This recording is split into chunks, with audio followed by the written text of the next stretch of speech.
What's up guys and welcome. You are watching Fazi Fitness. So let's start this video with 14 days out physique update of Hunter Leal.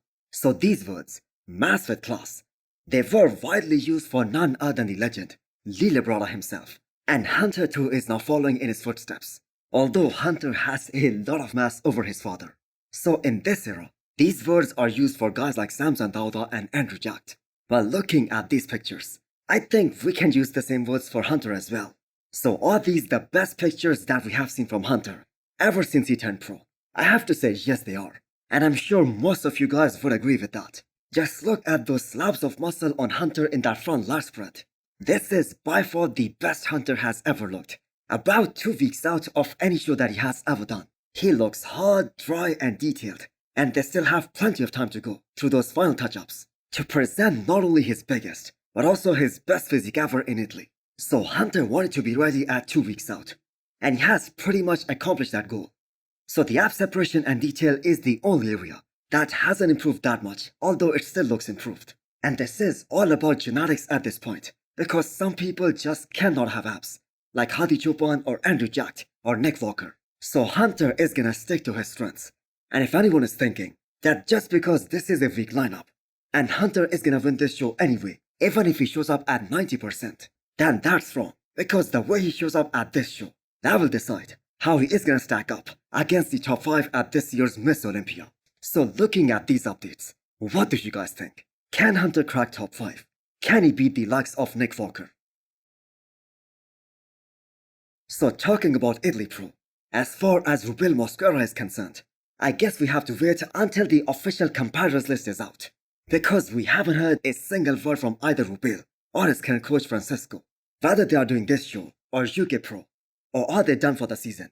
Now, ideally speaking, he should go for UK Pro if he isn't doing Italy, because he has a solid chance of winning that show, if of course he's still dieting, especially the way he is supposed to. And really, it just doesn't make any sense to leave your home, go to another country, train for 14 weeks, and just do one show during the season. Now, I'm sure we are all a fan of a physique, like Ruben has. And we all want to see him compete more. We all want to see him on the bodybuilding stage. Now, if there is an underlying health issue, then that is a different story. Because health always comes first. That is your #1 priority. And we also had this huge controversy that Rubiel was sick a week before this year's Dubai Pro. And he was even thinking about pulling out of that show. His trainer Chris Cormier also admitted that he was cramping up backstage as well. So as of right now, we do not know whether he is competing or not.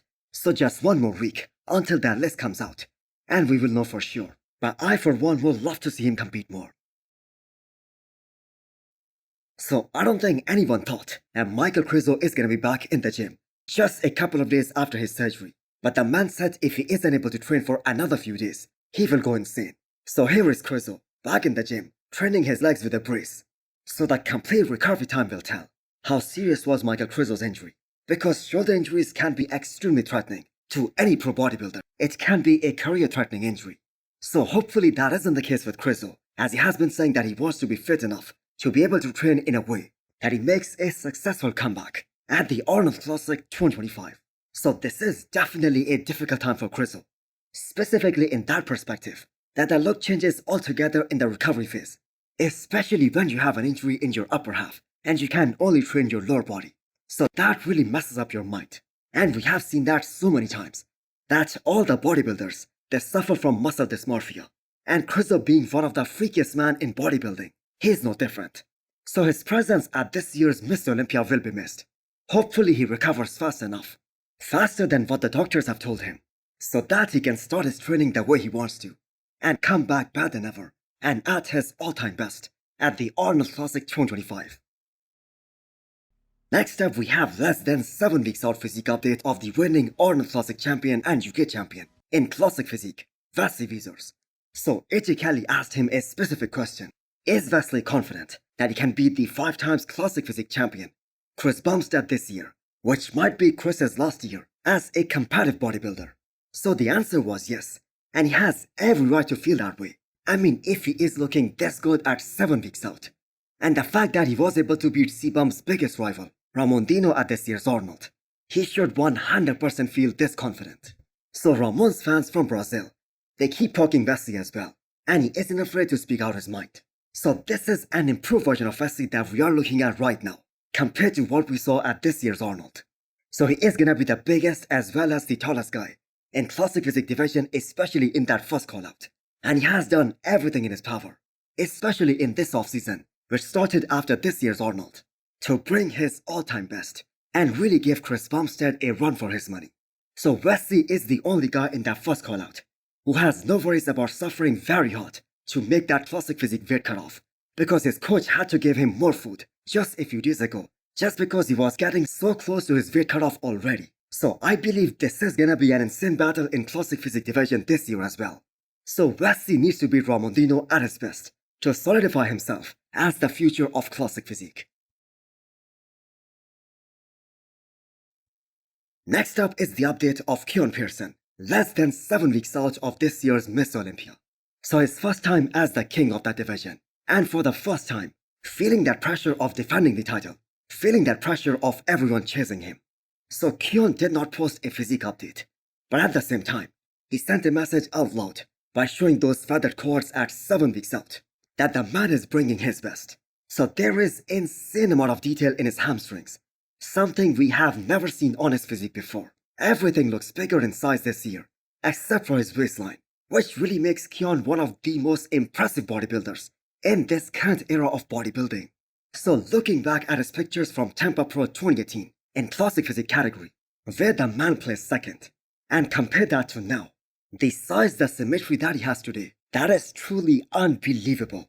So as per Keone, he was all natural at that time. And I know people are not willing to believe that, but just take a look at how he progressed in terms of size and density after 2019, because that was the time he started running his protocols, and the rest is history. So with the added size that Keone has put on in his back, along with the upgrade conditioning, he is gonna win again, and he might create more gap between him and the competition, and that includes Sean Carida as well. Next up is the off-season physique update of James Hollinghead, looking like an absolute unit. So he is way over 300 pounds in these pictures, and there is zero chance of him competing anytime soon. So James is pretty clear in his mind that he needs more muscle tissue in order to compete against the best of the best. So mentally he has been in a very good state this time, especially after he started working with Stefan. So we won't be able to foresee the full potential of James unless he shows up in a branch run-like conditioning, especially the one he had at the Olympia 2009, because we can talk about his structure not being the best out there. But at the same time, Branch Warren did not have the best structure either, and he went on to become a multiple times Arnold Classic champion, as well as runner-up at the Olympia.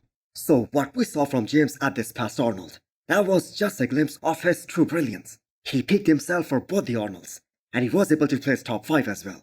So the trial and error thing that James did after this year's Arnold UK, that was also a good way to collect a lot of data for 2025 on how much peeled he can be before he starts losing his wow factor.